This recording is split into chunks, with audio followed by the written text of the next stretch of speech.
Hoje eu quero ser o mais objetiva possível para contar para vocês tudo que eu sei sobre o exame de Cambridge e como foi a minha experiência fazendo esse exame. Tem aqui todas as perguntas que eu achei que seriam úteis da gente falar neste vídeo. Eu já comentei sobre o exame de Cambridge lá no meu Instagram. Se você não me acompanha, eu vou deixar aqui na tela, caso você queira me acompanhar.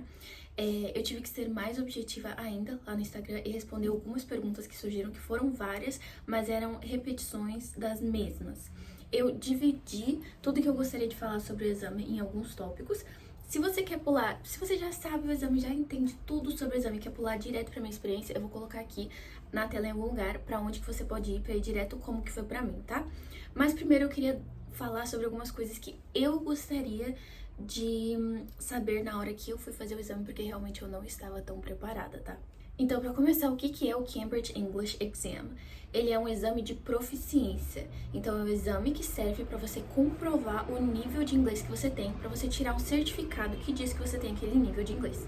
Então, assim, é uma prova que comprova o seu nível, não é uma prova geral de nivelamento. Você precisa decidir qual certificado você quer. Você quer o certificado B2, então você vai fazer a prova para tirar o certificado B2. Então, não é uma prova geral que vai te dizer o seu nível. Você vai já sabendo qual prova você vai fazer. Para que serve o Cambridge English Exam e por que tanta gente faz?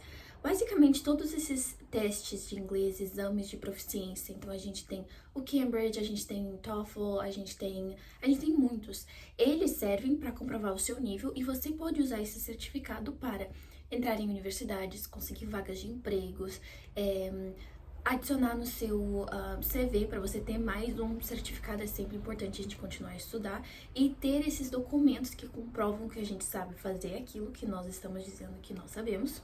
Mas qual que é a grande diferença e por que muita gente escolhe fazer o exame do Cambridge? É porque este exame, ele não tem uma data limite, ele vai durar o resto da sua vida. Você não tem que fazer ele de novo daqui a 10 anos. Os outros exames, eles têm datas limites, então assim, eles vão ser válidos por 5 anos ou por 10 anos, e aí você vai ter que fazer de novo. Testes de proficiência, eles não são baratos, eles a cada ano ficam mais caros, na verdade. Pelo exame de Cambridge ser reconhecido mundialmente e não ter data de validade, acaba por ser um exame muito bom pra gente escolher fazer, porque nós vamos pagar aquele valor, não é barato. Eu acredito que o meu exame foi quase 1.600. Bom, acaba valendo muito a pena, porque assim, se você já está de olho em uma vaga específica que você quer, em uma universidade, em um país que você quer mudar, ou numa vaga de emprego, a própria instituição, a própria empresa que vai te contratar, vai te dar um emprego, ou a instituição que vai te dar a vaga para você estudar, vai te dizer qual exame de proficiência que você precisa fazer para entrar naquela vaga e também a nota que você precisa para passar. Então, se você já sabe que você quer aquela vaga, é melhor você ver qual exame que você precisa fazer para conseguir aquela vaga. Porque não é apenas tendo o seu certificado de Cambridge que você vai conseguir vaga em tudo que é lugar, em tudo que é país. Tem que ver aonde que ele vai ser aceito. Ele é reconhecido mundialmente, não quer dizer que ele vai ser aceito em todas as instituições, em todas as empresas, mas é um ótimo certificado para ter, porque ele não tem validade. Como fazer esse exame? Como encontrar, como comprar? Você só precisa ir no site do Cambridge Exam e encontrar a parte que vai estar escrito Find a Center. Isso provavelmente direto no Google vai ter o link ali, Find a Center, e embaixo ele vai estar traduzido, vai ter Encontre um centro de aplicação. Você entra ali naquele site e vai ter um mapinha e vai ter um sistema ali para você fazer a sua busca. Você coloca a sua cidade e encontra o centro que aplica o exame na sua cidade.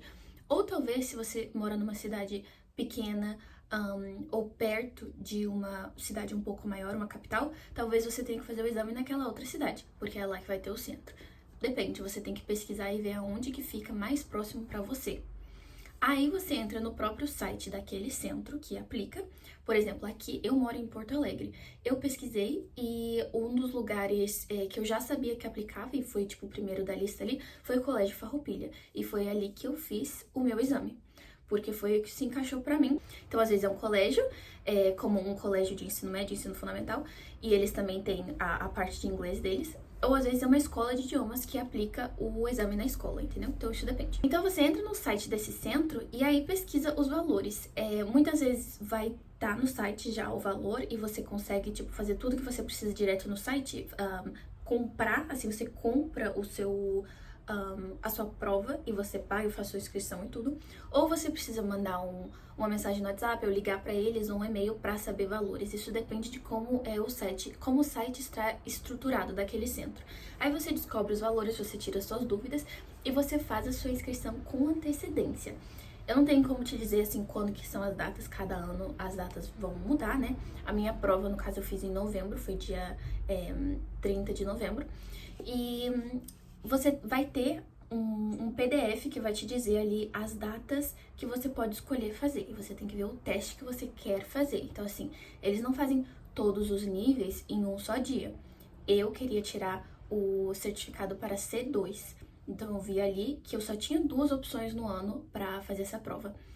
Uma delas já estava muito perto, eu fui pesquisar isso no início do ano e eu não queria fazer naquela data, eu queria fazer mais pro final do ano. Então, eu peguei a minha outra opção, que era essa data de novembro. E eu tinha até um mês antes para fazer a minha inscrição. Então, assim, faça com antecedência para você se preparar, para você conseguir estudar mais. Depois que você escolher a data, você fizer a sua inscrição, você recebe um e-mail confirmando e aí você também recebe um login para fazer o seu login ali no sistema e eles vão te passar alguns conteúdos para você saber como que funciona o curso, alguns PDFs para te ajudar, para te dar um pouco mais, para tirar suas dúvidas sobre o curso que talvez você tenha. E eles normalmente vão te passar algum número que você possa tirar dúvidas também, caso você queira, sobre o curso. Te explicam também o que você pode levar. Olha, sinceramente, eu não lembro agora se você pode levar lápis ou lapiseira. Tem algumas coisas que você não pode levar. É tipo Enem, mas eles vão te explicar o que você pode ter em mãos na hora de fazer o teste. E, tipo, como que pode ser a sua garrafinha, o que fica perto da sua mesa. Vai estar tudo explicado. Como que é dividido a prova, então? O exame ele é dividido em 4 partes. Você tem um tempo para cada parte e você tem alguns intervalinhos de, às vezes, 20 minutos. Tem entre a penúltima prova e a última, você tem mais de 1 hora para você almoçar. Então, você tem tempo, mas acaba que você fica naquele colégio, no espaço que você vai fazer a prova, bastante tempo do dia, assim, eu cheguei cedo de manhã e eu saí já era de tarde, era, sei lá, quase 4 horas. Então a primeira parte é Reading and Use of English, então a parte de leitura e uso do inglês, que dura 1h30. Depois temos a prova de Writing, a prova de escrita, que dura 1h30 também, você tem que escrever 2 textos. Aí vem a prova do Listening, que é 40 minutos. E a avaliação do Speaking, que eu diria que é por volta de uns 20 minutos que você realmente está falando com o avaliador, no máximo 20 minutos. Você fica mais tempo esperando, então quando você se inscreve e eles te passarem o horário de cada coisa, pode ser que ali no Speaking tenha um intervalo maior de tempo, mas é porque você fica numa salinha com outras pessoas esperando eles te juntarem com uma outra pessoa para fazer uma dupla e passar para realmente a avaliação. Como funcionam as notas, então? E eu vou mostrar aqui pra vocês o meu certificado, porque fica tudo explicadinho das suas notas. Você tira uma nota para cada habilidade, para essas 4 partes. Na verdade, aqui ó, quando eles vão dividir a nota, embora a prova 1 seja Reading and Use of English, a nota é dividida. Então, é separada para escrita e uso do inglês. Então, são 5 partes, tá? Tá vendo aqui? Reading, Use of English, Writing, Listening e Speaking. Você vai ter uma nota para cada um e a sua nota total é uma média destas notas, ok? Então você pode ir muito bem em uma habilidade e meio mal na outra e tudo bem, porque no final vai ser uma média entre as suas notas, então não tem muito problema se tem uma das habilidades que você não vai tão bem, que vocês vão ver que foi o meu caso. Então o que acontece com a sua overall score, que é a sua nota total, que é a média das outras notas para cada habilidade, né? Fica aqui. Se a sua nota for muito baixa para conseguir o nível que você queria, por exemplo, eu queria tirar o meu certificado de C2, que é o mais alto. Se a minha nota fosse mais baixa do que foi, eu acabaria tirando, eles iam me dar o certificado de C1, então eu não ia ficar com C2. Agora, se eu fosse muito mal, eles não têm como me dar o certificado de B2. A gente vai baixando, tá? Não, tem que estar dentro da letra. Pensa assim, dentro da letra. Se você quer tirar o certificado de B1 porque você quer mostrar que você é intermediário e aí a sua nota ficou muito, muito alta, você pode acabar ganhando o seu certificado de B2. Tem que estar dentro da letra. Agora sim, quero compartilhar com vocês a minha experiência. Como que foi pra mim, por que eu decidi fazer o exame. O motivo para eu ter escolhido esse exame foi porque o certificado não tem data de validade e eu não tinha uma vaga específica que eu estava buscando. Eu queria apenas ter o certificado de que eu tenho um nível alto no inglês. Então, eu sabia disso, eu dou aula de inglês, eu estou no meu 5º ano dando aula de inglês. Eu já dei aula de inglês por escola, mas eu não tinha um documento que dizia que o meu nível de inglês era alto. Então, eu queria fazer esse exame de proficiência. Eu decidi ir direto pro C2, que é o nível mais alto. Eu pensei assim, não, se a gente vai gastar tudo isso com o exame, eu vou no mais alto e vou passar. E foi isso, eu sabia que eu queria o mais alto possível, então eu fui fazer o C2. Eu fiz a minha inscrição uns 5 meses antes da data da prova, tá? Porque eu tava pensando, será que eu faço em novembro? O que acontece? A minha prova foi dia 30 de novembro de 2024.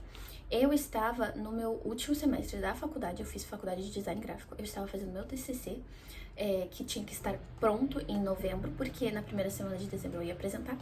E eu também trabalho, como eu acabei de falar, como professor de inglês. Então eu tava no momento que talvez não seria, assim, o mais inteligente fazer um exame tão importante, mas eu decidi que era agora ou nunca, entendeu? Se eu ficasse deixando pra depois, eu sempre ia ter muita coisa acontecendo.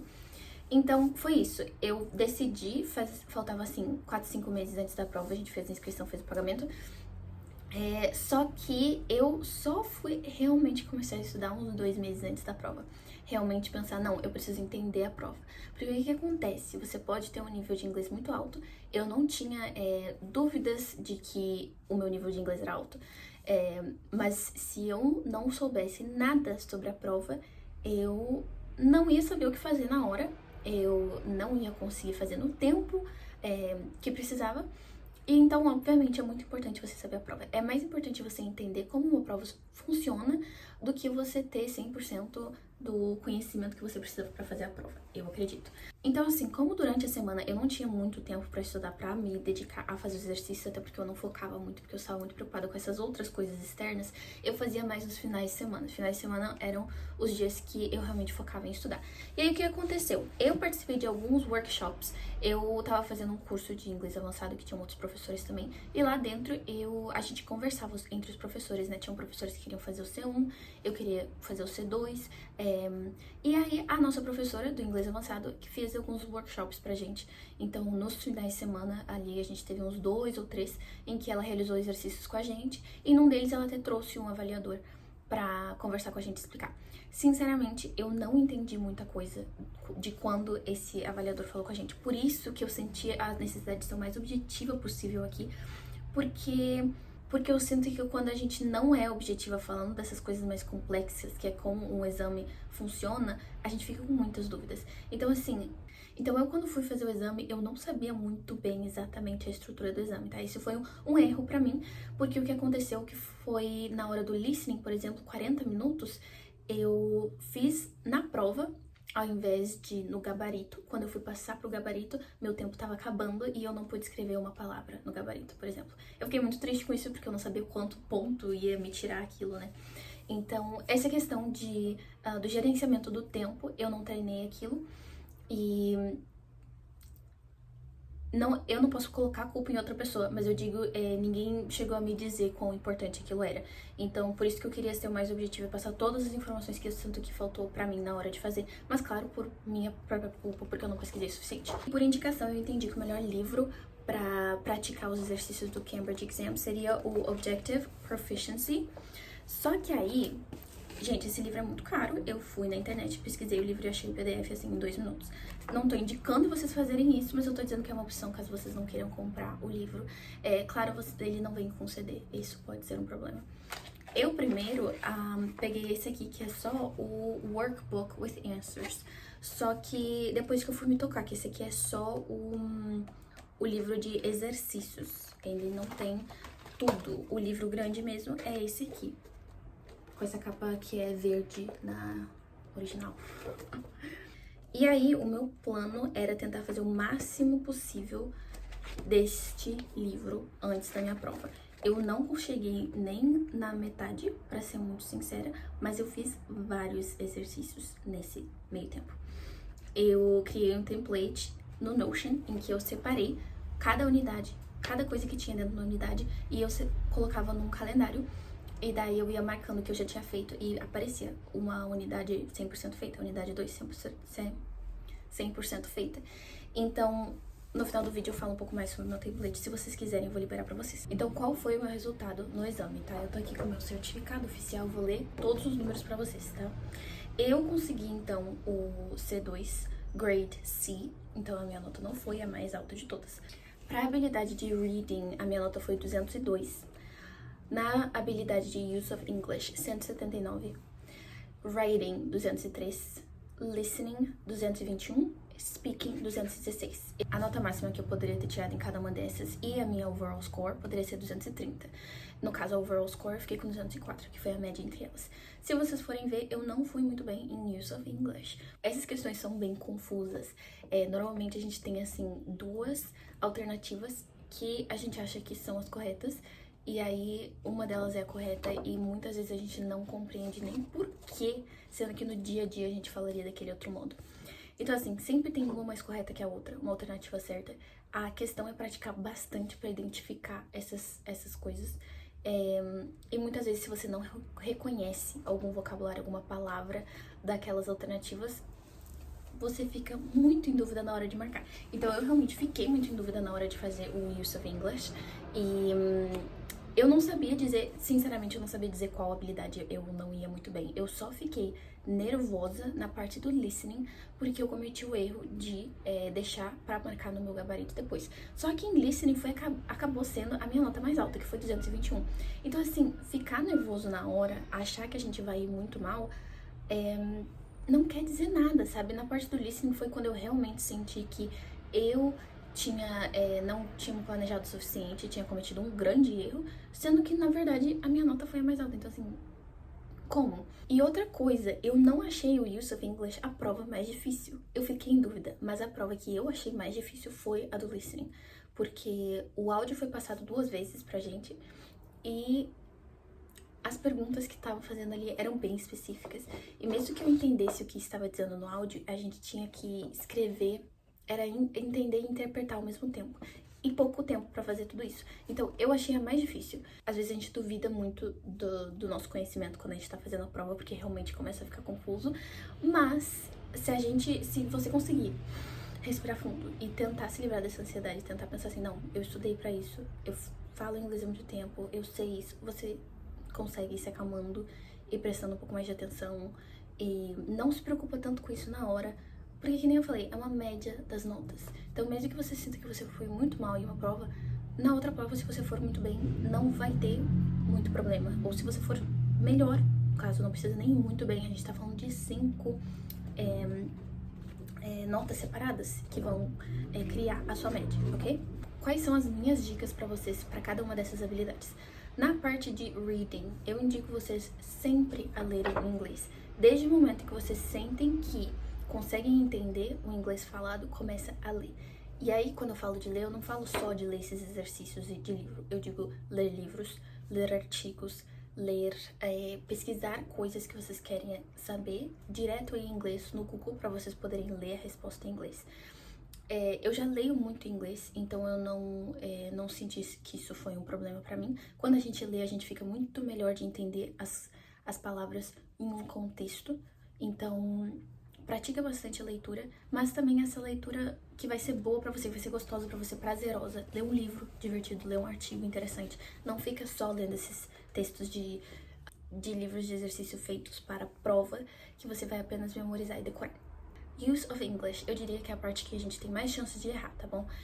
Então, a minha dica pra você é fazer bastante exercício, principalmente desse livro, Objective Proficiency. Foi muito bom os exercícios que eu fiz. E praticar bastante phrasal verbs. Tem muitos phrasal verbs que caem nessa prova, praticamente a prova inteira. Testando, ver se você sabe phrasal verbs. Então pratica muito. Toda vez que você escutar um phrasal verb novo, anota, vê os diferentes usos daquele verbo e pratica bastante isso. Essa seria a minha dica no Use of English. Na parte de writing, também, isso é algo que a gente não costuma fazer no dia a dia, que é escrever em inglês, né? Eu gosto de escrever, mas eu também não estava praticando tanto a escrita. Então, se você puder, no dia a dia, fazer a prática de journaling, que é escrever um pouco ao dia, também é ótima. E, claro, quando você estiver se preparando para a prova, pegar alguns prompts, algumas perguntas, algumas questões de provas passadas e praticar vai ser o melhor pra você. Porque como que funciona a parte de writing? Eles te dão 3 opções, se eu não me engano, e você tem que escolher duas pra escrever. Então, uma opção era fazer um e-mail pra alguém, a outra era fazer uma resenha de um filme para tal situação. E o outro era escrever um texto pegando pontos dos 2 textos que foram apresentados para nós, comparando eles. Eu peguei o de comparação e o de fazer uma resenha de um filme. E eu vou dizer pra vocês, a parte de fazer resenha do filme, eu não conseguia lembrar nenhum filme que... Eu não assisto muitos filmes. Eu não conseguia lembrar algum filme que eu conseguiria falar muito bem sobre ele, assim, do início ao fim. Era um filme pra participar de um festival sobre a infância, algo assim. E eu peguei Rei Leão. Eu não lembrava se eu tinha os nomes dos personagens certos, mas eu escrevi. Gente, escrevi, eu dei uma enrolada ali, escrevi e fui. E o da comparação, eu devo ter ido melhor no texto de comparação, pegando 2 textos que foram apresentados e comparando eles. Eu acredito, porque o do filme, pelo menos, eu senti que eu não fui tão bem. Mas aí aqui, ó, na parte de writing, 203. Então, assim, melhor ainda que reading. Na parte de listening, gente, isso aqui você vai ter que treinar o seu ouvido muito. Eu nem digo só de fazer os exercícios do livro, que são bons. Eu consegui encontrar os áudios na internet, então eu fiz exercícios disso também. Mas no dia a dia, você praticar o seu listening, você escutar sotaques diferentes. Aqui a gente tá falando Cambridge English, o sotaque dos áudios que vão ser passados pra vocês são um sotaque britânico. E o sotaque britânico varia bastante de pessoa pra pessoa, se é uma pessoa mais velha que fala, se é uma pessoa mais nova que fala. Então pratica bastante isso. Todos os dias pratique o seu listening. Adicione isso no seu dia a dia. Muito melhor do que você só fazer exercício, porque quando você faz um exercício, você escuta o áudio já pensando no que você tem que responder. Não quer dizer que você tem aquela habilidade de entender o que todos falam. Então pratica no dia a dia. Na parte de speaking, gente, fora praticar falar sozinho, que é simplesmente muito importante, praticar falar com outras pessoas, vá no YouTube e pesquisa Speaking Cambridge English e vão aparecer trechos de avaliações. E aí você pode ver exatamente o que eles perguntam pra você. Muitas vezes eles te mostram imagens e eles pedem pra você falar sobre cada imagem. Aí você tem uma dupla, né? Você tá fazendo aquele exame conversando com essa outra pessoa. Então, vocês têm que concordar em uma das imagens que te passam. Eles vão te passar, assim, 4 imagens e vão te dizer qual imagem representa melhor tal coisa. E aí vocês duas têm que conversar e encontrar a imagem. E você tem que ficar falando por um determinado tempo. Então, eles vão te dizer assim, conversem por 3 minutos e decidam qual que é a melhor opção. Então, vocês têm que conseguir enrolar e ter uma conversa, assim, natural. Não ficar muito engessada, ok? Então, se você já for preparada sabendo as perguntas que eles vão fazer, os tipos de perguntas que eles forem fazer, que você encontra tudo aqui no YouTube, vai ser mais fácil pra você. E, claro, não vá achando que a pessoa que vai fazer a prova com você vai te carregar, porque a pessoa também tá sendo avaliada. E se ela esquecer e der um branco nela, você vai ter que falar porque você tá sendo avaliada. Então, assim, já vai pensando o que você vai falar se a pessoa que estiver com você estiver mais nervosa que você. Então, assim, entenda a estrutura da prova e o tempo que você tem. Isso vai ser super importante. Não pensa demais na hora. Não pensa que você já fez tudo errado e que a sua nota vai ser ruim. Não pensa nisso agora. Pensa nisso depois. Se terminar a prova, você pode surtar. Durante a prova, não surta. Não espere pra passar pro gabarito se você acha que você leva mais tempo pra fazer provas. Eu nunca achei que eu fosse muito lenta na questão das provas. Mas a prova, por exemplo, de listening, que você só tem 40 minutos... vai passando direto pro gabarito, porque você tem que escrever uma palavra por extenso no gabarito, dentro daquelas caixinhas. Então passa direto pro gabarito, não faz na prova rascunho e depois passa pro gabarito. Mas isso depende também, se você sente que você demora muito pra ler, vai direto pro gabarito. Estude mais daquilo que você tem mais dificuldade. Não fique batendo na tecla do que você já sabe, não adianta, você não tem tanto tempo assim pra estudar pra prova, né? Digamos que você fez a sua inscrição, você tem menos de 1 ano ali até a sua prova. Então, foca naquilo que você não sabe pra você ir aumentando a sua nota. Aquilo que você já sabe, você vai dar um jeito na hora. Claro, estuda um pouco de tudo, mas foca no que você não sabe, ao invés de ficar tentando ser melhor no que você já sabe. Caso você escolha estudar com o livro do Objective Proficiency e você queira utilizar o template que eu utilizei para me ajudar a me organizar, assim, para dar uma gamificação, assim, no meu processo e eu conseguir enxergar onde que eu estava no livro, eu vou deixar o link aqui embaixo para você. Esse livro, claro, foi feito para você estudar para passar para a prova de proficiência, que é o C2. Ele também será muito útil se você estiver estudando pro C1, mas então tenha isso em mente, tá? que eu dividi baseado nesse livro. Então ali ele meio que gamifica o processo, ele fica, a gente consegue enxergar bem aonde a gente tá. Eu vou deixar ele aqui embaixo, o link pra você. Você precisa duplicar o template e começar a usar no seu Notion. Colocar ali o que você quer fazer tal dia e ir marcando com checkzinhos, e você vai ver o seu progresso naquela unidade aumentando. Eu vou deixar alguns já marcados só pra você ver como que funciona, e aí você só desmarca e começa do zero, tá? Se você tem mais perguntas sobre o exame, se você tem dúvidas sobre o template, se você quer mais dicas, só me deixa aqui nos comentários, ou me manda também uma DM lá no meu Instagram e eu vou te responder, vou falar com você e tentar te ajudar pra você passar nessa prova. Boa sorte no seu exame então, e eu vejo você no próximo. Bye!